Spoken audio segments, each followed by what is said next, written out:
प्रथम तिलक वशिष्ठ मुनि कीना।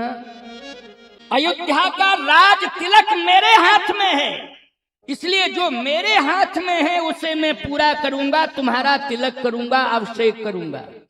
इसके बाद जहां जाना हो वहां चला जाए, लेकिन जो मेरे हाथ में है, प्रथम तिलक वशिष्ठ मुनि कीना। महाराज इक्ष्वाकु के समय से ही ये परंपरा चली आई है। जितने भी इक्ष्वाकु वंश में राजा हुए हैं, वशिष्ठ जी महाराज ने ही प्रथम तिलक वशिष्ठ मुनि कीना, उन्होंने ही इस परंपरा का निर्वाह किया।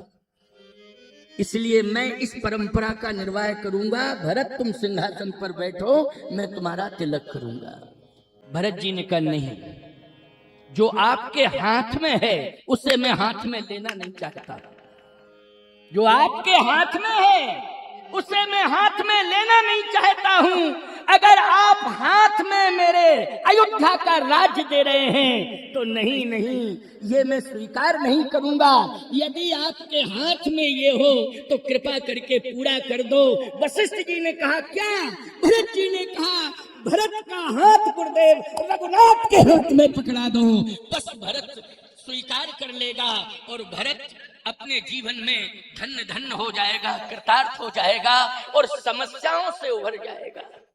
अगर आपके हाथ में ये है तो आप मेरा हाथ रघुनाथ के हाथ में पकड़ाओ। आपके हाथ में अयोध्या की संपत्ति है, आपके हाथ में अयोध्या का खजाना है, उसे मैं लेना नहीं चाहता। वशिष्ठ जी ने कहा वो तो चले गए राम, अब तो 14 साल बाद लौटेंगे, इसके पहले नहीं। भरत जी ने कहा प्रयास करना चाहिए, और ये सत्य है। यदि सच्चे मन से कोई प्रयास करे और उस प्रयास में निष्कपटता है तो निश्चित रूप से प्रयास सफल होता है। लेकिन क्या होना चाहिए? निष्कपटता होना चाहिए ना, निष्कपटता, प्रयास सफल होता है। और यदि कपट है और चाहे जितना एड़ी टोपी का पशु, लेकिन सफल नहीं हो पाओगे। भरत जी के प्रयास में निष्कपटता है। भरत जी का परम पवित्र संकल्प है। इसलिए भरत जी कहते हैं कि मुझे विश्वास है कि प्रभु राम मुझे मिलेंगे और मैं प्रार्थना करूंगा और वापस अयोध्या लाऊंगा और इसी सिंहासन पर प्रभु को प्रतिष्ठापित कराऊंगा। तब आपके हाथ में तिलक की परंपरा है, फिर आप तिलक करना। वशिष्ठ जी ने कहा नहीं नहीं, राम जी नहीं लौटेंगे और 14 साल सिंहासन खाली नहीं रहेगा, नहीं तो ये राज्य अनाथ हो जाएगा। इसलिए भरत तुम्हें राज्य लेना पड़ेगा। इसलिए करहु राज। ये वशिष्ठ जी की और भरत जी की वार्ता हो रही है। करहु राज परिहरहु गलानी, मानहु मोर बचन हित जाय। भरत जी ने कहा कि फिर प्रभु कैसे राजा बनेंगे जब आप मुझे दे रहे हो?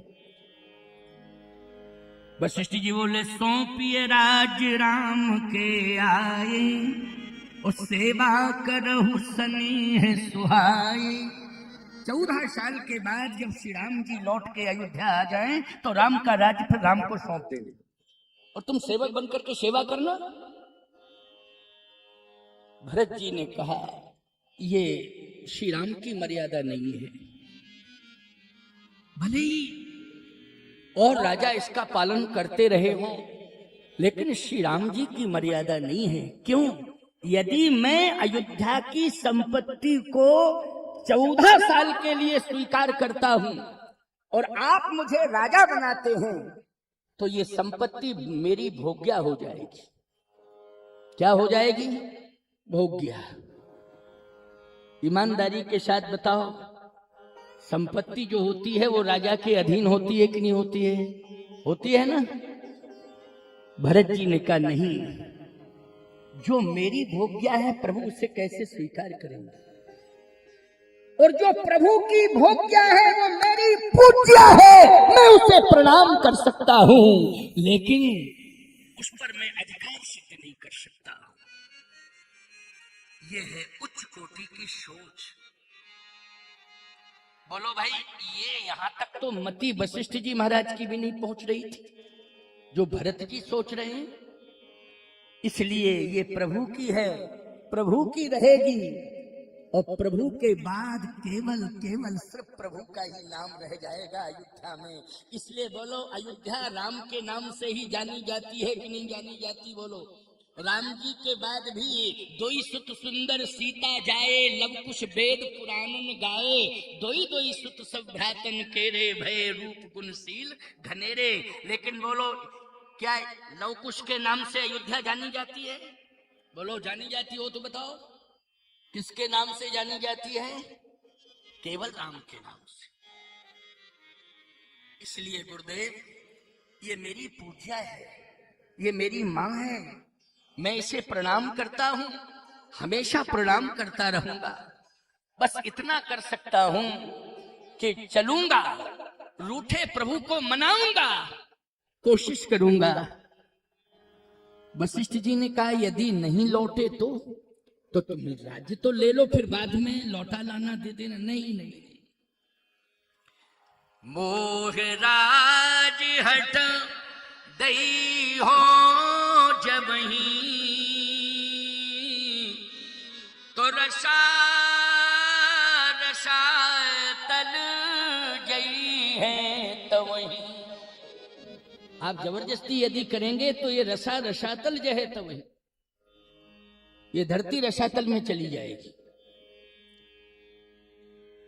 वशिष्ठ जी ने कहा कि नहीं लौटे राम जी, तब क्या करोगे? भरत जी ने कहा, तो एक प्रार्थना करूं, आज थोड़ा मेरा सहयोग करना। देखो, यहां वशिष्ठ जी की मति काम नहीं कर रही है, लेकिन जो भी समाधान दे रहे हैं भरत दे रहे हैं, और उसी समाधान से वशिष्ठ जी संतुष्ट हो रहे हैं, उसी समाधान से अम्बा कौशल्या संतुष्ट हो रही हैं, और उसी समाधान से प्रधानमंत्री सुमंत जी संतुष्ट हो रहे हैं। धन्य है भरत, भरत तो भरत ही है। भरत जी ने कहा, एक निवेदन करूं, यदि आप अन्यथा ना लें तो प्रार्थना कर सकता हूं, मेरे हाथ में तो बस यही है और तो कुछ नहीं। हाँ बोलो बोलो, कोई बात है तो बोलो, आगे बोलो। भरत जी ने कहा कि मैं ये मानता हूं कि अयोध्या वही है जहां प्रभु राम है। बोलो भाई, है अयोध्या कि नहीं? जहां प्रभु राम है वही अयोध्या है। अवध तहीं जय राम निवासु। तो हम और आप इसी अयोध्या को क्यों अयोध्या माने? जहां पर प्रभु राम मिले उसी को हम अयोध्या मान लें। यदि नहीं लौटेंगे वहीं पर राज्य सौंप दिया जाए प्रभु के हाथ। लेकिन भरत, सामग्री तो अयोध्या में है, सब कुछ तो अयोध्या में है। भरत जी ने कहा कि जो भी राज प्रासाद है उस सबको ले चलें हम, और आप भी चलें, ये मुकुट ले चलें, और पूरी अयोध्या की प्रजा यदि अनुरोध कर रहा हूं चले, तो प्रजा भी वहीं रहे, संपत्ति भी भगवान के हाथ में हो, और वहीं ये मुकुट उनके सिर पर हो, और उसी को अयोध्या मान लिया जाए, उसी को अयोध्या मान लिया जाए। वशिष्ठ जी ने कहा, ठीक है, अगर ऐसा संभव है तो चला जाए। भरत जी ने राज्याभिषेक की जितनी सामग्री थी सबको साथ दिया है। वाल्मीकि रामायण, मुकुट साथ में जा रहा है, राज मुकुट। भगवान राम की पादुकाएं जो प्रभु छोड़ करके गए थे, राम लखन सिय बिन पग पनहि। भरत जी ने यही बात तो कही है, राम लखन सिय बिन पग पनहि, कर मुनि वेश फिरे बन बनहि। यही दुख दाह दह नित छाती, ओ भूख न वासर नींद न राती। जब तक प्रभु नहीं मिल जाएंगे ना मैं फल ग्रहण करूंगा ना मैं जल ग्रहण करूंगा, जब तक उनका दर्शन नहीं हो जाएगा। और ये चरण पादुकाएं भी पहन करके नहीं गए भैया, निरावरण चरण। बस भरत जी ने उन पादुकाओं को हाथ में ले लिया। लोग कहते हैं कि भरत जी महाराज को पादुकाएं भगवान ने कहां से दी, जब भगवान पहन के नहीं गए थे। भगवान की पादुकाएं जो अयोध्या में छूट गई थी, भरत जी उन्हीं को लेकर के गए, भगवान ने वही वापस भरत जी को दे दी, जाओ ले जाओ अयोध्या। ये समाधान है। राम लखन सिय बिन पग पनहि, कर मुनिवेश फिरै बन बनहि। यही दुखदाय दहै नित छाती, ओ भूख न वासर नींद न राती। रात्रि में किसी को नींद नहीं आती है और दिन में भूख नहीं लगती है, तो बोलो औषधि लेनी पड़ती है। तो राजवैद्य ने कहा कि औषधि ले लो भरत, नींद भी आ जाएगी और भूख भी लगने लगेगी। भरत जी ने कहा नहीं, क्योंकि रोग हो तो औषधि से दूर हो जाए, ये तो कुरोग है इसलिए औषधि से दूर नहीं होगा, ये तो राम जी के दर्शन से दूर होगा। जब प्रभु का दर्शन होगा तभी ये कुरोग दूर होगा। मिटहि कुरोग राम फिरे आए। जब लौट के प्रभु आ जाएंगे तभी ये कुरोग समाप्त होगा, वरना ये कुरोग है, ये दूर हो ही नहीं सकता। भरत जी महाराज के साथ में गुरुदेव जी, माताएं, पूरे अयोध्या के अबाल वृद्ध नर नारी सब चल रहे हैं प्रभु की तलाश में, प्रभु की तलाश में। गवनी भरत पया गई पाए। और जैसे ही भरत जी चलने लगे तो इधर जितने नौजवान थे अयोध्या के, उन्होंने कहा अयोध्या में आग लगा दो, अयोध्या में आग लगाओ, जलाओ इसको, कोई जरूरत नहीं इस अयोध्या की। अब तो जहां प्रभु होंगे उसी को अयोध्या मानेंगे, वहीं रह जाएंगे, वापस नहीं लौटेंगे इस अयोध्या में। क्या करेंगे इस अयोध्या में लौट के? जनै सो संपत्ति सदन सुख, संपत्ति को जला दो, भवनों में आग लगा दो। जितने वृद्ध थे अयोध्या के दौड़े दौड़े गए, कहा भरत जी महाराज अयोध्या को बचाओ बचाओ बचाओ बचाओ। क्या हो गया? कहा जितने नौजवान हैं सब कहते हैं भवन में आग लगाओ, संपत्ति में आग लगाओ, जलाओ। भरत जी ने कहा क्यों, आग क्यों लगाई जा रही है? कहे क्या करें, कोई सुनता ही नहीं, ये जवानी का जोश बोल रहा है, जलाओ जलाओ जलाओ जलाओ मिटाओ। भरत जी ने कहा मैं समझाता हूं आपको। एक बात बताऊं, चाहे जितनी प्रतिकूलता आ जाए और चाहे जितनी विषम परिस्थिति हो, लेकिन रामचरितमानस के इस भरत चरित्र से शिक्षा लो कि कभी संतुलन बिगाड़ना नहीं चाहिए, संतुलन बना करके चलो प्यारे। यहां वशिष्ठ जी महाराज नहीं समझा पा रहे हैं, लेकिन धन्य है भरत, प्रतिकूल वातावरण है लेकिन इतने गंभीर हैं कि उन्होंने धैर्य पूर्वक कहा कि नहीं नहीं अभी यात्रा रोकी जाए, क्योंकि अनर्थ हो जाएगा, नहीं तो आग लग जाएगी अयोध्या में, सब जला देंगे, खाक कर देंगे। बोले यात्रा को रोका जाए अभी। भरत जी ने यात्रा को रोका। नौजवानों से कहा क्यों भाई आग क्यों लगा रहे हो? नौजवानों ने कहा कि जो संपत्ति मेरे प्रभु राम को बन भेज सकती है ऐसी संपत्ति को जला देना चाहिए। जिस भवन का त्याग करके प्रभु राम चले गए हैं ऐसे भवन में आग लगा देना चाहिए। वृद्धों ने कहा कि हमारा ये विचार है कि बना हुआ मिटाया ना जाए, जो बन गया वो बन गया, उसे मिटाया ना जाए, जो बन गया बन गया। लेकिन नौजवानों ने कहा नहीं नहीं, प्रभु को जिसने निकाला है वो माध्यम संपत्ति बनी है, इसलिए मिटाऊंगा, भवन को जलाऊंगा, क्योंकि इस भवन में मेरे राम जी नहीं रह पाए। भरत जी ने कहा ये तुम्हारी भावुकता है लेकिन बिगड़ा हुआ संतुलन है।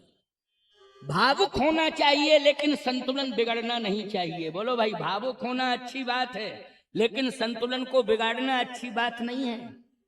जैसे तुम आरती करो तो अच्छी बात है, लेकिन आरती करने का नियम होता है, उस विधि से आरती करो। इतने भावुक हो जाओ कि तेज आरती करो, आरती की बत्ती महात्मा की दाढ़ी में आ जाए, तो क्या फायदा है ऐसी आरती करने से। बोलो भाई, कम से कम भावुकता में संतुलन मत खो, संतुलन बना के चलो। एक व्यक्ति बहुत भावुक होकर के चरण धो रहा था। उसके पुरोहित ने कहा कि जितने भी कमरे भवन हैं वहां सब में इसको छिड़क दो। उसने सबसे पहले मेरे ऊपर छिड़क दिया। सोचो जरा, विचार करो। भावुक होना चाहिए लेकिन संतुलन नहीं बिगड़ना चाहिए। मंदिर में दर्शन करने जाते हो, कभी भी प्रसाद फेंकना नहीं चाहिए, फूल नहीं फेंकना चाहिए, अक्षत नहीं फेंकना चाहिए। समझ रही हो कि नहीं? तुम ज्यादा करती हो ये सब। नहीं नहीं नहीं, मर्यादा है, श्रद्धा रखो, भावुक बनो, लेकिन बिगड़ा हुआ संतुलन नहीं होना चाहिए कि मूर्ति की सुंदरता ही बिगड़ जावे। जितना श्रृंगार पुजारी ने किया है वो श्रृंगार ही बिगड़ जावे। क्या फायदा है ऐसी पूजा करने से? इसलिए संतुलन बनाइए, भावुक होइए, लेकिन संतुलन को बिगाड़ना नहीं चाहिए। भरत जी ने कहा तुम भावुक हो लेकिन तुम्हारा संतुलन बिगड़ा हुआ है। ये संपत्ति तुम्हारी नहीं है जो तुम जला रहे हो इसे।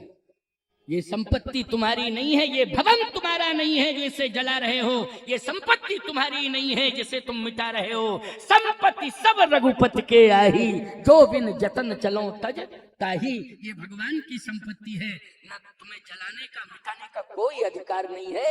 इसलिए भरत जी तुरंत रुक गए और उन्होंने प्रबंध किया। देखो भाई, क्या किया? प्रबंध, यानी राज्य को लेना नहीं चाहते हैं, राज्य के प्रति मोह नहीं है, लेकिन ये परमात्मा राम की संपत्ति है, इसलिए हमारा कर्तव्य है कि ये मिटने ना पावे, ये व्यवस्थित हो जाए, ये सोच है।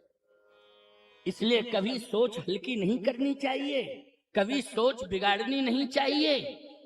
सोच को प्रबंध में लाओ और सोच को संतुलन से जोड़ो और प्रतिकूल परिस्थिति को अनुकूलता में परिणत करो, तभी तुम्हें भरत चरित सुनने का अधिकार है।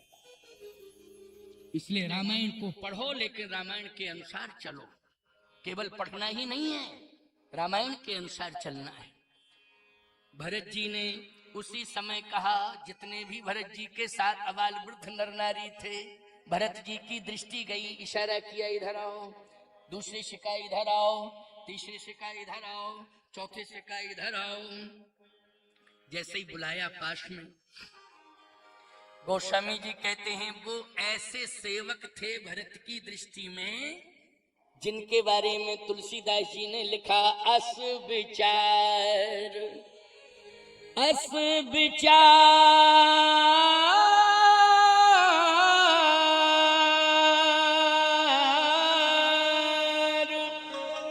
सुचि सेवक बोले,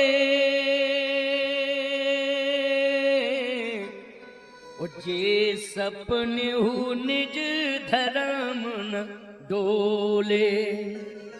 अब भरत जी ने उन्हीं सुच पवित्र सेवकों को समझाया है। कहे निज मरम धर्म सब भाखा, और जो जही लायक सो तही राखा। धर्म का मर्म बताया। धर्म का मर्म जब तक नहीं समझोगे तब तक धर्म की रक्षा नहीं कर पाओगे, न धर्म का सही रूप समझ पाओगे। पहले धर्म का मर्म समझो, और धर्म का मर्म यही है कि स्वामी के पास जाओ, लेकिन स्वामी की वस्तु को बिगाड़ो मत। स्वामी भक्त बनो, लेकिन स्वामी की संपदा का नुकसान मत करो, हैं? व्यवस्थित करो। भरत जी ने यही किया। अस विचार सुचि सेवक बोले, ओ जे सपनि हु निज धर्म न डोले। कहीं निज मरम धर्म सब भाखा, ओ जो जहि लायक सो तहि राखा। भरत जी ने जैसे ही व्यवस्थित किया और व्यवस्था हाथ में दी, आपको साथ नहीं चलना है, आपको अयोध्या में रहना है और अयोध्या की रक्षा करनी है, संपत्ति को सुरक्षित करना है। किसी प्रकार की कोई टिप्पणी नहीं की, हाथ जोड़े और सिर झुका लिया, कहा आज्ञा शिरोधारी है। और वो सेवक रुक गए, अयोध्या की व्यवस्था को देखने लगे, संभालने लगे। अब भरत जी जा रहे हैं। गवने भरत पया दही पाए, ओ कोतल संग जाहि दुर आए। कोतल मानी घोड़े, कोतल मानी घोड़े, यानी भरत जी के साथ में घोड़े चल रहे हैं, भरत जी घोड़ों पर नहीं बैठे। दुर्याय का अर्थ क्या है? साथ में चल रहे हैं। गवने भरत पया दही पाए,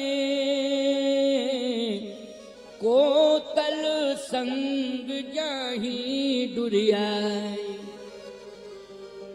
किसी ने कहा कि भरत को अभी भान नहीं है कि मेरे साथ कौन चल रहा है, साधन है या नहीं है, तो भाई भान दिलाओ।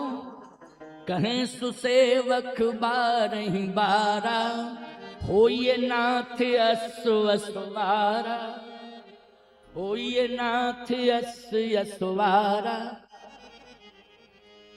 महाराज घोड़े साथ चल रहे, आप विराजिए। भरत जी ने कहा नहीं, मैं बैठूंगा नहीं। क्यों? इसलिए मैं सेवक हूं और मुझे पता है कि मेरा स्वामी कैसे गया है। रथ गया था लेकिन गंगा के तट से उसे भी वापस कर दिया। खड़ाऊ है पदत्राण, लेकिन बिना पदत्राण के मेरा स्वामी गया है। तो मैं रथ पर बैठ करके जाऊं या घोड़ों पर बैठ करके जाऊं? नहीं। राम पया नहीं पाए सिधाए, हम कहाँ गजरथ बाज बनाए। सिर भर जाऊं चित यश मोरा, सबते सेवक धर्म कठोरा। देख स्नेह लोग अनुरागे, उतर चले है गजरथ त्यागे। जो हाथी घोड़े रथ पर बैठे थे, उन्होंने भी घोड़ों का त्याग किया, रथों का त्याग किया और हाथियों का त्याग किया, सब पैदल चलने लगे। असंख्य हाथी हैं, असंख्य घोड़े हैं, लेकिन जितने भी अबाल वृद्ध नर नारी चल रहे थे साधन पर बैठ गए थे, स्वीकार कर लिया था। लेकिन भरत जी ने किसी से नहीं कहा कि त्याग दो, अपने अपने साधन त्यागो। अपने आप ही त्याग की भावना आ गई, उन्होंने अपने अपने साधनों का त्याग किया और भरत जी के साथ सब पैदल चल दिए हैं। इतना बड़ा अभूतपूर्व परिवर्तन भरत के केवल चरित्र को देख करके आया है, चरित्र को देख के। इसलिए चरित्र कहने से नहीं बनता है, चरित्र का निर्माण स्वयं करो तो लोग देख करके अनुसरण करने लगेंगे। इसी का नाम है भरत चरित्र, इसी का अर्थ है भरत चरित्र।